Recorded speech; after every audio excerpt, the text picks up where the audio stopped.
Bem-vindos ao podcast da Anima Animal, um podcast para quem se interessa por comportamento, treino e nutrição de cães e gatos. Eu sou a Sofia, fundadora da Anima Animal, consultora comportamental e nutricional, e neste podcast temos muito para falar sobre estes assuntos. Se te interessa, fica por aí, senta-te, relaxa, ou então põe a trela no teu cão e vai dar um passeio enquanto nos ouves e aproveita para aprender. Olá a todos, sejam bem-vindos ao nosso primeiro episódio.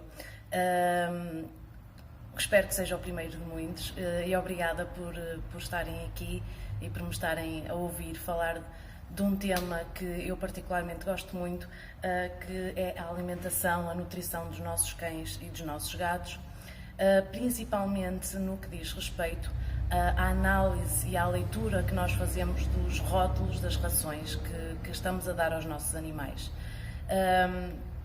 Esta informação pode ser-vos bastante útil para que possam escolher a melhor alimentação para o vosso animal,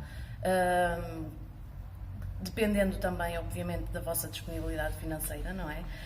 E hoje em dia é cada vez mais difícil fazermos essa escolha acertada sem fazermos uma análise e uma leitura cuidada dos rótulos, porque existe uma oferta de mercado enorme de marcas de rações e, portanto, torna-se muito difícil quando vamos a uma loja escolher uma ração, termos atenção a alguns pormenores e alguns aspectos que podem ser cruciais na escolha, ok?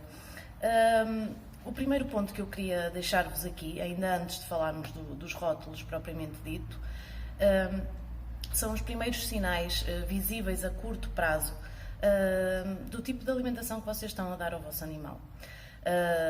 E que vos pode dar um insight muito interessante sobre a qualidade ou a falta dela em aspectos simples e rápidos e de fácil observação. Então, o primeiro obviamente vai ser o menos fácil de falar e de observar, que são os cocós, não é? As fezes dos nossos animais dizem imenso do estado de saúde do nosso animal, tal como nós, como é óbvio, não é? O que nós procuramos nas fezes dos nossos animais é que elas sejam pequenas, durinhas, com pouco cheiro. São sinais, são indicadores de que o organismo do nosso animal está a fazer uma correta assimilação, ou seja, aquilo que ele está a comer está efetivamente a ser bem aproveitado pelo organismo do nosso animal. Ao contrário disso, vocês têm um cão ou um gato que faz fezes muito volumosas, em muita quantidade, muito amolecida, com um cheiro um pouco intenso. Isso pode dar-vos a indicação de que se calhar a alimentação que ele está a consumir não está a ser bem assimilada, ok?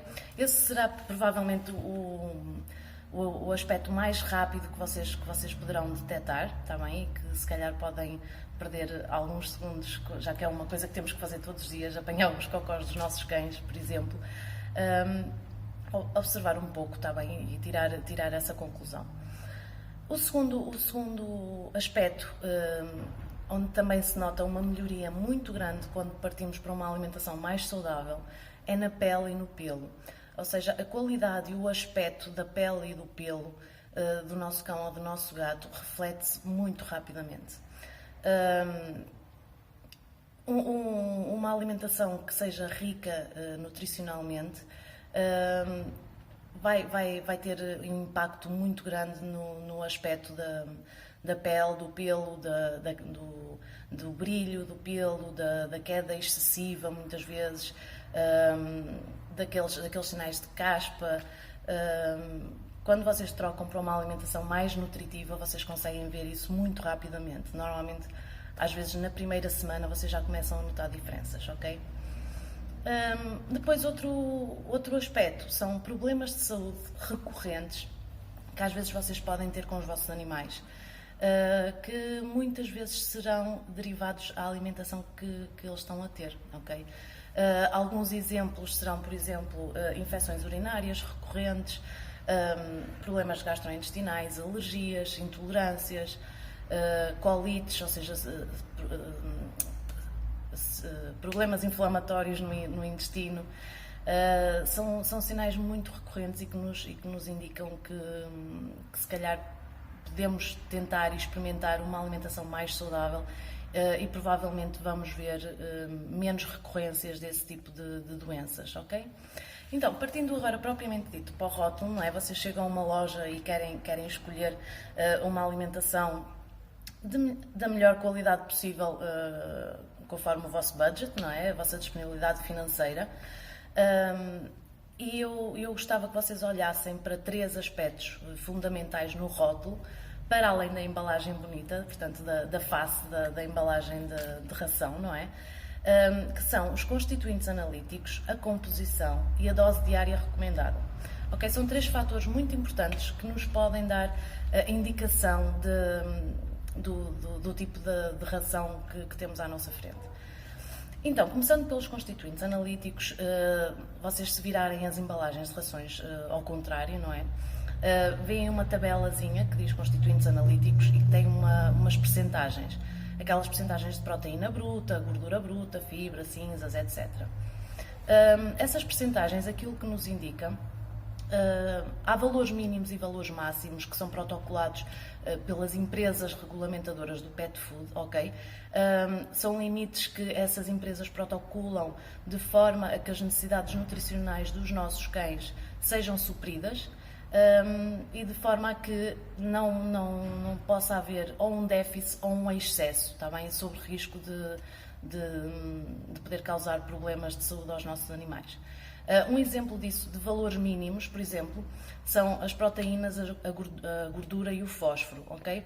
Nessa tabela, a percentagem que aparece lá destes constituintes significa que, no mínimo, eles terão aquele valor, aquela percentagem, está bem? Nunca terão abaixo disso, poderão ter um pouco a mais, mas no mínimo terão aquele valor.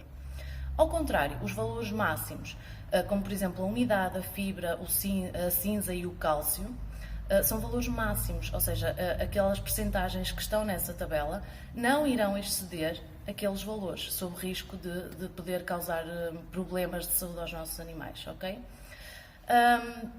Depois temos a composição. A composição será talvez a informação mais rica sobre a qualidade da ração que estamos a dar ao nosso cão, ao nosso gato, porque é nela que temos a lista de ingredientes, ou seja, o tipo de produtos que foram usados para a formulação daquela ração. E o primeiro ponto que eu vos queria deixar relativamente à composição é que aquela lista de ingredientes está por ordem decrescente de quantidade. Ou seja, os primeiros ingredientes serão os mais importantes, os que estarão em maior quantidade naquela ração, ok? Obviamente que para o nosso cão e para o nosso gato, aquilo que nós devemos preferir será que os primeiros ingredientes sejam de origem de proteína, de carne ou de peixe, não é? Preferencialmente frescos, está bem? Quanto menos processados forem essas proteínas, melhor serão digeridas no organismo do nosso animal. Agora, um ponto aqui interessante de analisar, e por isso é que é importante vocês também lerem a lista dos ingredientes até ao final, ok? É que muitas marcas, também por uma estratégia de marketing e graças à maior informação por parte dos consumidores, estão a começar a fazer uma estratégia que é a divisão de ingredientes. O que é que isto significa? Dando um exemplo mais específico, vamos pegar no ingrediente o milho, que numa ração tem, por exemplo, 30% de percentagem, não é? Que com essa percentagem, esse ingrediente provavelmente estará no topo da lista, ou seja, nos primeiros ingredientes. No entanto, se nós dividirmos esse ingrediente pelos seus constituintes ou por designações diferentes, como o germe de milho ou a farinha de milho, por exemplo, cada qual com 15%, então se calhar esse ingrediente que na totalidade são os 30, porque 15 mais 15 são 30, não é? Já não vão estar no início da lista, mas já estarão mais para baixo, porque o germe de milho é um ingrediente e só tem 15%, a farinha de milho também só tem 15%, portanto, altera o posicionamento dos ingredientes na lista da composição, ok? No entanto, se nós somarmos essas designações diferentes todas, continuamos a ter os 30% de milho e provavelmente será o ingrediente mais importante daquela ração, ao invés da proteína, da carne ou do peixe, ok? Portanto, é muito importante que vocês leiam a composição até ao fim para detectarem essas pequenas nuances, está bem? Para não se deixarem enganar só pelo primeiro ingrediente. Vocês veem uma ração que tem carne como primeiro ingrediente, mas depois, se calhar, se forem a fazer essas somas dessas divisões de ingredientes, vão reparar que o primeiro ingrediente não seria a carne, ok? Depois, relativamente ainda à composição, o que é que vocês devem preferir? Devem preferir nomes e designações que não sejam genéricas, ou seja, que digam claramente o ingrediente que está presente. Isto acontece muito, por exemplo, em rações que dizem apenas carnes. Isso não nos indica que tipo de carne, que tipo de proteína está presente, ok? Devemos preferir sempre rações que nos digam carne de frango, carne de peru, carne de borrego, carne de vaca, que sejam específicas. Isso é muito importante também no caso de animais que sofram de problemas de alergias ou intolerâncias. Nós, para fazermos uma correta dieta de exclusão, temos que saber ao pormenor o que é que está contido na ração, como é óbvio, não é? É muito comum também nestas designações genéricas, quer dizer, não é uma designação genérica, as farinhas de carnes, por exemplo, não é uma designação genérica, mas o conceito é genérico, ou seja, nós nas farinhas de carnes não sabemos propriamente também que carnes é que são usadas, nem que partes de carnes é que são usadas, portanto acaba por ser muito, muito vago. Existem farinhas de carnes com alguma qualidade, de qualquer das formas, é sempre uma fonte proteica que já sofreu um processo de transformação muito grande e, portanto, a assimilação não será a mesma do que uma fonte fresca, não é? Ou desidratada, que é o mais convencional. Depois, outra questão que vocês devem tentar evitar e que é muito comum, mesmo em marcas de topo e de renome, que são os subprodutos de origem animal ou vegetal, ok? Os subprodutos basicamente são peças que não são reaproveitadas para consumo humano. Por exemplo, no matadouro há determinadas partes do animal, não é? Que não são comercializáveis para consumo humano, que não são aptas para consumo humano e que são reaproveitadas para a produção das rações. Muitas vezes podem ser peças interessantes, como as vísceras, por exemplo, os órgãos internos, que são nutricionalmente muito ricos e indispensáveis até na alimentação dos nossos animais. No entanto, se assim fosse, podiam vir discriminado vísceras. Em algumas rações vem inclusivamente discriminado vísceras. Quando dizem subprodutos, muitas vezes os subprodutos a que se estão a referir são coisas de muito baixo valor nutricional. Alguns exemplos para vos deixar um pouco chocados podem ser, por exemplo, bicos, penas, patas, tecido nervoso, sangue, todos esses restos, como eu costumo chamar, são reaproveitados então para a produção das rações. No entanto, o nosso cão ou o nosso gato não vai assimilar corretamente esta fonte proteica, ok? Vai fazer com que a percentagem de proteína aumente, ok? E por isso é que também é tão importante vocês olharem para estas três questões e para a embalagem, para o rótulo como um todo, está bem? Porque se vocês analisarem só nos constituintes analíticos 30% de proteína, pensam que estão a comprar uma ração muito boa, porque tem bastante proteína. No entanto, ela vem de subprodutos, ok? O nosso animal não vai fazer uma correta assimilação desse tipo de ingrediente. Depois, temos outra coisa que eu gostava que vocês reparassem também, é na extensão da lista de aditivos, ok? Isso pode-vos dar uma ideia também interessante sobre a qualidade ou a falta de qualidade, novamente, da ração que estão prestes a comprar. Porque ingredientes de qualidade, de alto valor biológico, vão fazer com que as necessidades nutricionais dos nossos cães e dos nossos gatos estejam garantidas, ok? Sem tanta necessidade de aditivos. É óbvio que as rações têm que ser aditivadas, têm que cumprir os tais parâmetros que eu vos falei. No entanto, é muito fácil cumprir esses parâmetros quando usamos ingredientes de qualidade, ok? Uma ração que tenha uma lista muito extensa de aditivos, devem evitar também, porque dá-vos um indicador da fraca qualidade dos ingredientes que possam ter sido utilizados, ok? Já para não falar também que os aditivos serão maioritariamente químicos, não é? Portanto, estamos a introduzir mais químicos no organismo do nosso animal, muito poucos serão de origem natural, ok? Depois, outra questão, a dose diária recomendada dá-nos uma indicação também interessante sobre a qualidade. Porquê? Uma ração de qualidade necessita de muito menos quantidade para suprir as necessidades nutricionais dos nossos cães e dos nossos gatos, ok? Mesmo que vocês tenham a alimentação disponível o dia inteiro para o vosso animal, que na minha opinião não é a forma mais correta e interessante, não só por questões de saúde, como a diabetes, por exemplo, como também a nível de estimulação mental e física do nosso animal, há formas muito mais interessantes de alimentar do que ter a comida à disposição o dia inteiro, mas isso é tema para outro episódio.